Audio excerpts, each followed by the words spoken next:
I'm Sharon Johnson. I'm the librarian at the Tallassee Community Library in Tallassee, Alabama. My ghost story began in 1999 when I became the librarian here in Tallassee. I'd come in early and I would notice that as soon as I walked in the door, for about 4 or 5 seconds, I would hear children's laughter, walking around, running around, a little bit of music. Didn't bother me really. I just didn't pay attention to it until about a year or so later I started hearing a lot of movement in the kids' room.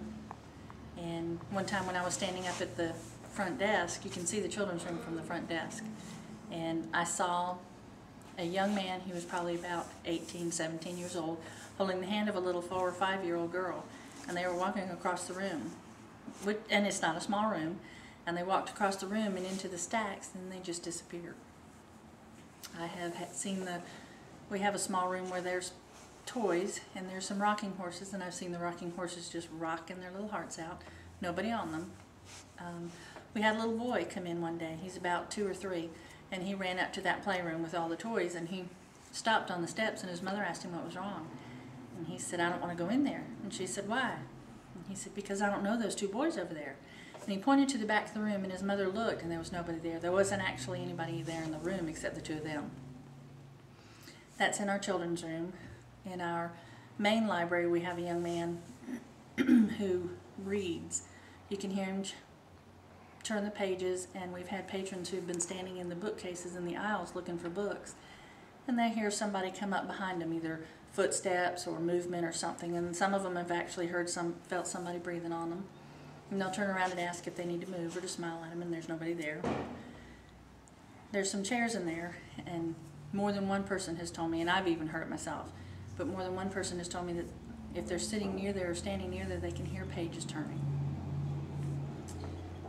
One person says that they have a picture, but they've never given it to me. We do have a picture of a Civil War Confederate soldier standing in there. It's his shoulders and head are above the bookcase, and you can see him very clearly, and I've got that picture. I'll send that. Now downstairs is our book sale room. You have to go down a long staircase, and sometimes at the top of the steps, when you open the door, you can hear a conversation. Full on, sounds like, everyday people. They're not trying to be quiet. There's no women in there. It's mostly men voices that we hear. And by the time you get down to the bottom of the steps, it's gone, and you turn on the light and there's nobody there. We do know that we have a Civil War soldier here. I just told you about the picture. We asked him what his name was, and he said, "You may address me as Sergeant Fuller." He does give his first name, but we can't understand it. Some people say it's Anthony. Some people say it's Augustus. So we have quite a bit of EVPs. Some say help me, some say get out, some just, talk. Now this particular building is sitting on land that I think back in 1832 a house was built here. Tallassee was just starting to come alive again. And the first white man married a Creek woman, and they built their house here. And when he died, she just gave it to the city, and it became the hospital. And it was torn down after that, and this building was built in 1919 on the same land, supposedly in the same basic area as the house. So I feel like some of the Civil War soldiers are from when it was the hospital, or I think some of the apparitions are from the land, not necessarily the building.